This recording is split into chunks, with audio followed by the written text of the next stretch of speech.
Licence to rule নয়।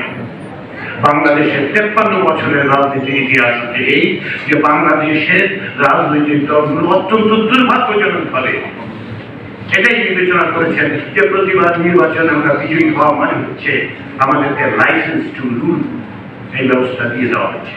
জনগণ তা দেন না। রাষ্ট্র এইভাবে চলে না।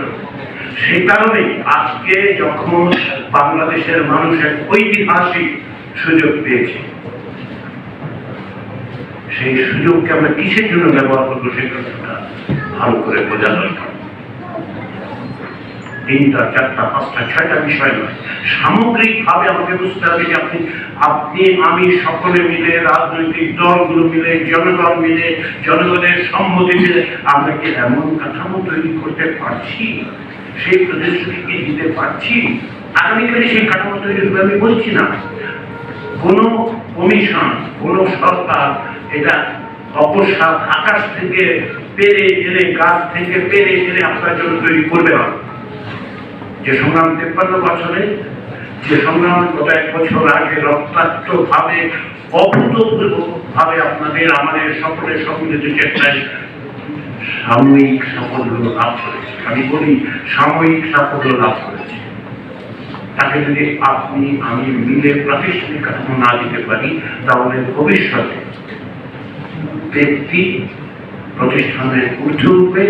ব্যক্তির যে ভয়াবহ আকাঙ্ক্ষা, লোভ, লালসা, তার যে অর্থনীতি, রাজনীতি, সমাজ পরিচালিত হবে। সেই কাঠামোগুলো কি? জবাবদিহিতার কাঠামো। সেই জবাবদিহিতা কার জবাবদিহিতা আমরা চাই? যাকে ম্যান্ডেট টু গভর্ন দেওয়া হয়েছে, তার নাম নির্বাহী বিভাগ।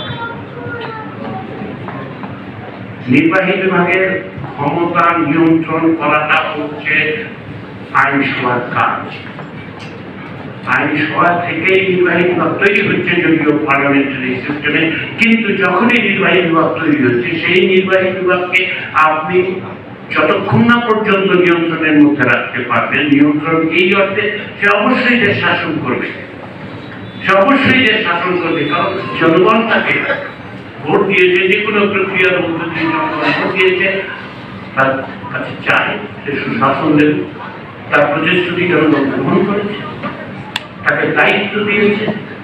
কিন্তু নির্বাহী বিভাগের এই ক্ষমতাকে আপনি যতক্ষণ পর্যন্ত না নজরদারির মধ্যে রাখতে পারবেন এবং সেটা করলে